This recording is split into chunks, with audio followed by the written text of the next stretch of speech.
এখন আমরা ফিজিক্সের 3rd চ্যাপ্টার ডায়নামিক্স নিয়ে আলোচনা করব। তো আমরা প্রথমেই দেখব হচ্ছে ফ্রেম অফ রেফারেন্স। তো ফ্রেম অফ রেফারেন্স হচ্ছে কোনো একটা অবজেক্টের পজিশন, এটাকে আমরা যদি আইডেন্টিফাই করতে যাই তাহলে কোনো কিছুর রেসপেক্টে আমাদের পজিশনকে আইডেন্টিফাই করা লাগে। সেই যে কোনো কিছু রেসপেক্টে করছি এটাই হচ্ছে আমাদের ফ্রেম অফ রেফারেন্স। যেরকম প্র্যাকটিক্যাল এক্সাম্পল হিসাবে আমরা যদি আমাদের রুমের বেডটা কোথায় আছে এটা যদি আমরা বোঝাইতে চাই কাউকে, তাহলে সাপোজ আমরা বললাম এরকম যে বেড হচ্ছে সাউথ এবং সাউথ ইস্ট যে কর্নার, ওই কর্নার থেকে 1 ফিট এদিকে সরে আছে। তো এই যে রুমের সাউথ ইস্ট কর্নার, এটা বলার জন্য আমরা রুমটাকে যে ইউজ করতেছি, এই রুম হচ্ছে আমাদের এখানে রেফারেন্স ফ্রেম। তো এরকমভাবে যে কোনো জিনিস 3D বা 2D জায়গায় আমরা যদি তার পজিশনকে ডিসক্রাইব করতে হয় তাহলে অবশ্যই আমাদের এখানে একটা কোঅর্ডিনেট সিস্টেম ইউজ করা লাগে। তো আমাদের কয়েক রকম কোঅর্ডিনেট সিস্টেম আছে, যেমন আমাদের যে কার্তেশিয়ান কোঅর্ডিনেট সিস্টেম, এই যে শুরুতে আমরা লেফট সাইডে যে ফিগারটা আঁকছি এটা হচ্ছে কার্তেশিয়ান কোঅর্ডিনেট সিস্টেম। তারপরে এর রাইট সাইডে যেটা আছে এটা একটা সিলিন্ড্রিক্যাল কোঅর্ডিনেট সিস্টেম। এরকম সার্কুলার কোঅর্ডিনেট সিস্টেম আছে বা আরো কয়েকটা কোঅর্ডিনেট সিস্টেম আছে। তো সব থেকে পপুলার যে কোঅর্ডিনেট সিস্টেম সেটা হচ্ছে এই কার্তেশিয়ান কোঅর্ডিনেট সিস্টেম। আর আবার হচ্ছে আমাদের যে পোলার কোঅর্ডিনেট সিস্টেম, এটাও কিন্তু যথেষ্ট পপুলার। তো এখানে লেফট সাইডে আমরা যে কার্তেশিয়ান কোঅর্ডিনেট সিস্টেম দেখছি, এখানে আমাদের দেখা যাচ্ছে যে এক্স, ওয়াই এবং জেড তিনটা অ্যাক্সিস। এই তিনটা অ্যাক্সিস থেকে একটা পজিশন আমরা সাপোজ চিন্তা করি যে এখানে হচ্ছে এ একটা পয়েন্ট, এই এ পয়েন্টটা কোথায় আছে। তো আমাদের এই যে এক্স, ওয়াই, জেড এই যে রেফারেন্স ফ্রেম বা কোঅর্ডিনেট, এই কোঅর্ডিনেটটা অ্যাক্সিস, এই অ্যাক্সিসটা একটা পয়েন্টে অবশ্যই যে মিলছে সেটা হচ্ছে আমাদের ও। তো এটাই হচ্ছে the fundamental point of the coordinate system. তো এইখান থেকে আমাদের যে ইনিশিয়াল পয়েন্ট আর কি, এই ইনিশিয়াল পয়েন্ট থেকে আমরা দেখি যে কতটুকু সে মুভ করছে। তো সাপোজ আমরা এইটার ক্ষেত্রে খেয়াল করি যে আমার পয়েন্টটাকে আমরা যদি যে মেন যে পয়েন্ট এই ও পয়েন্ট থেকে আমরা যদি এ পয়েন্টকে ডিসক্রাইব করতে যাই তাহলে আমরা বলতে পারবো এরকম যে ও থেকে সে এক্স ডিরেকশানে কতটুকু মুভ করছে, এইটুকু, বা এখানেও চিন্তা করি এই যে এতটুকু মুভ করছে। তো এই যে এক্স ডিরেকশানে মুভ করছে এটাকে আমরা বলি হচ্ছে এক্স। আচ্ছা, এরপরে সে এক্স ডিরেকশানে এইটুকু মুভ করে কোথায় গেল, এই পয়েন্টে পৌঁছালো। এইখান থেকে সে হচ্ছে ওয়াই ডিরেকশানে কতটুকু মুভ করছে, এইটুকু। আচ্ছা, ওয়াই ডিরেকশানে এইটুকু মুভ করার পরে সে এবার পজিটিভ জেড ডিরেকশানে এইটুকু মুভ করে আমাদের হচ্ছে এ পয়েন্টে পৌঁছেছে।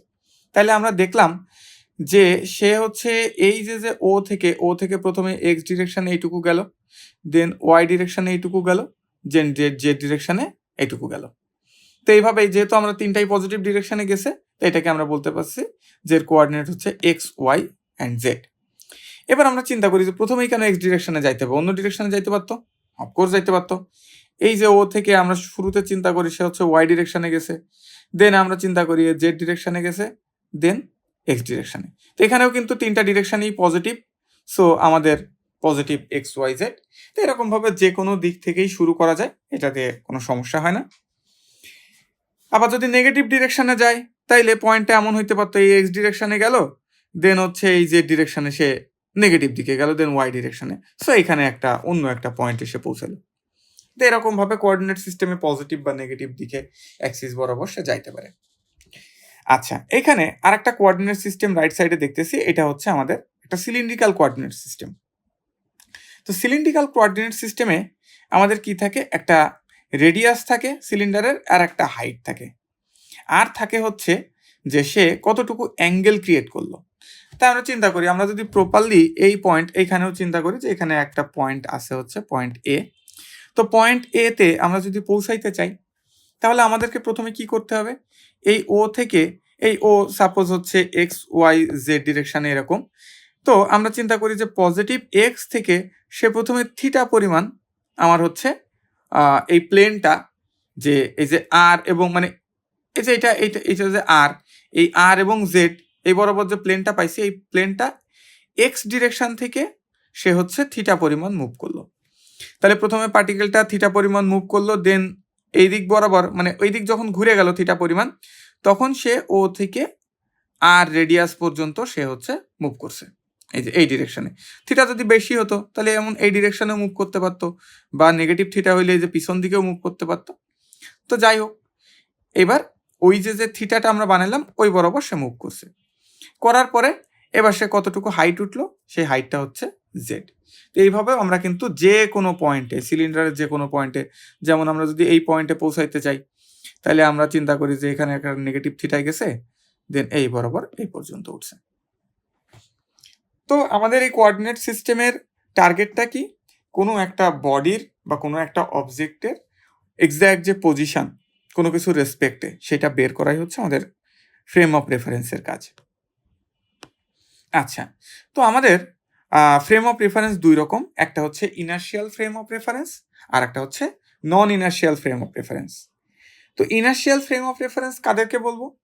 যদি দুইটা রেফারেন্স ফ্রেম একটা রেসপেক্টে একটা আমাদের কোনো অ্যাসিলারেশন না থাকে, বা অনলি আমাদের হচ্ছে এখানে কনস্ট্যান্ট ভেলোসিটি থাকে, তাহলে সেই দুইটা রেফারেন্স ফ্রেমকে আমরা বলতে পারি ইনার্শিয়াল ফ্রেম অফ রেফারেন্স।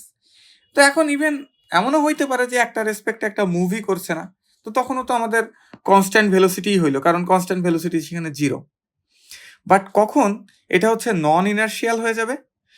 যখন আমাদের একটা ফ্রেমের রেসপেক্টে আর একটা রেফারেন্স ফ্রেম কোনো একটা অ্যাসিলারেশন নিয়ে মুভ করবে।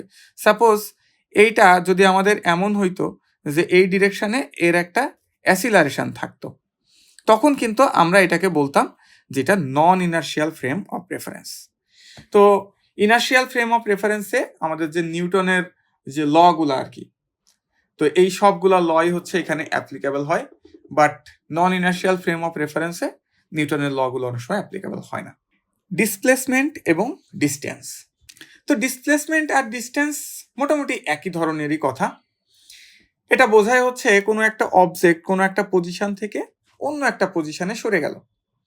এখন তাহলে আলাদা আলাদাভাবে ডিসপ্লেসমেন্ট এবং ডিস্টেন্স এই দুইটাই কেন বলতেছি? তো আমরা এখানে দেখি যে এখানে একটা ফিগার, এখানে একটা অবজেক্ট চিন্তা করি যে ইনিশিয়ালি এ পয়েন্টে ছিল, তো এ পয়েন্ট থেকে সে বি পয়েন্টে যাবে, এটা হচ্ছে ওই অবজেক্টের টার্গেট। তো এ থেকে বিতে যাওয়ার জন্য সে অনেকগুলা রুট ইউজ করতে পারে, যেরকম এই যে ব্লু রুট দিয়ে এ থেকে বিতে সে যাইতে পারে, বা এই গ্রিন রুট দিয়ে এ থেকে বিতে সে যাইতে পারে, অথবা এই যে অরেঞ্জ কালারের রুট দিয়েও সে এ থেকে বিতে যাইতে পারে। তো এখন এই যে কোনো রুট দিয়ে সে যদি যায়, সে অফকোর্স কিছু পরিমাণ ডিস্টেন্স সে কভার করে।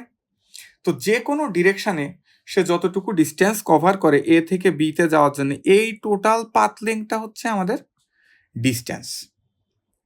আর ডিসপ্লেসমেন্ট হবে যে সাপোজ সে এ থেকে এই রুট ফলো করে এইখানে গেছে, বাট ডিসপ্লেসমেন্টের কথা যখন বলবো তখন আমরা শুধু ইনিশিয়াল পজিশন এবং ফাইনাল পজিশনের দিকে তাকাবো, সে কোন দিক দিয়ে ওই পজিশনে গেছে এইটার দিকে আমাদের এখানে তাকানোর প্রয়োজন নেই। তো এরকমভাবে আমরা জাস্ট ফাইনাল পজিশনটা ইনিশিয়াল পজিশন থেকে কোন ডিরেকশনে কতটুকু দূরে আছে এইটা যদি আমরা ডিসক্রাইব করি, তাহলে ওইটাকে বলা যায় হচ্ছে ডিসপ্লেসমেন্ট। তো এখানে দেখো আমরা এই যে পাথটা, এই এ পাথ ফলো করে কোনো অবজেক্ট যদি এ থেকে বিতে যায়, এক নম্বর পাথ ফলো করে, তাহলে এই পাথটাকে আমরা বলবো হচ্ছে ডিসপ্লেসমেন্ট। সো ডিসপ্লেসমেন্ট ডিস্টেন্স একই ধরনের কথা। এটা যদি একটা স্ট্রেট লাইনে একটা ডিরেকশনে হয় তাহলে সেটাকে আমরা বলি ডিসপ্লেসমেন্ট, আর যদি এটা যে কোনো পাথ দিয়ে হয়, এটা যদি কার্ভেচার হয়, তখন আমরা এটাকে বলি হচ্ছে ডিস্টেন্স। দেন হচ্ছে স্পিড অথবা ভেলোসিটি।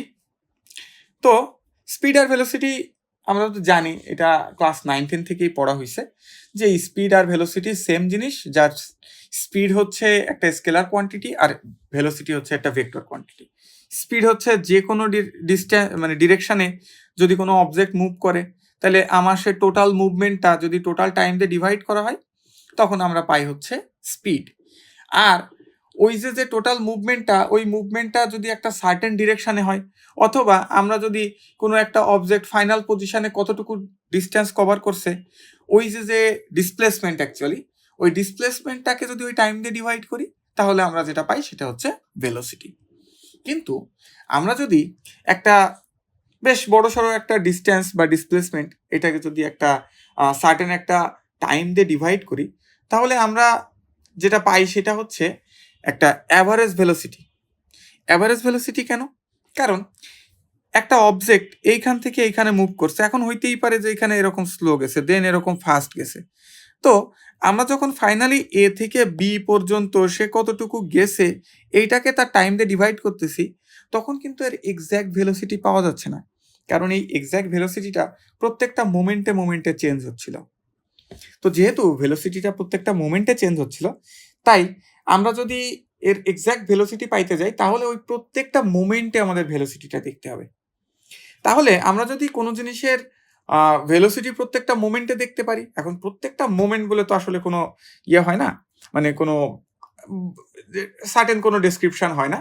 তো আমরা চিন্তা করতে পারি যে একটা টাইম ইন্টারভ্যাল অবশ্যই থাকবে, বাট সেই টাইম ইন্টারভ্যালটাকে আমরা টেন্স টু 0 নিব। তো যদি আমাদের টাইম ইন্টারভ্যালটা হচ্ছে 0-র কাছাকাছি অ্যাপ্রোচ করে, তখন আমাদের ওইটুকু টাইমে সে যতটুকু মুভ করে, সেই মুভমেন্টটাকে যদি আমরা ওই যে অল্প টাইম, ওই টাইম দিয়ে ডিভাইড করি, তাহলে আমরা পাবো হচ্ছে ইনস্ট্যান্টেনিয়াস ভেলোসিটি। কারণ যেহেতু টাইমের যে এখানে ইন্টারভ্যাল এটা যেহেতু খুবই ছোট, তো সেই জন্য কি হয় যে ওই টাইমের মাঝখানে তার ভেলোসিটির চেঞ্জের কোনো সুযোগ থাকে না। দ্যাট ইজ ওয়াই ওই যে ভেলোসিটি ওইটা হচ্ছে instantaneous velocity. And instantaneous velocity কিন্তু একটা সিঙ্গেল ভেলোসিটি, এটা কোনো ভেলোসিটি রেঞ্জ না। সেমভাবে আমরা সেম ডেফিনেশন কিন্তু আমরা হচ্ছে ইনস্ট্যান্টেনিয়াস অ্যাসিলারেশনের জন্য বলতে পারি। তো সেম থিং, যদি আমাদের হচ্ছে এদের মানে টাইম ইন্টারভ্যাল যদি অ্যাপ্রোচেস টু 0 হয়, তো ওইরকম ছোট্ট একটা টাইমে তার ভেলোসিটি যেটুকু চেঞ্জ হয় সেইটুকুকে আমরা বলতে পারি ইনস্ট্যান্টেনিয়াস অ্যাসিলারেশন।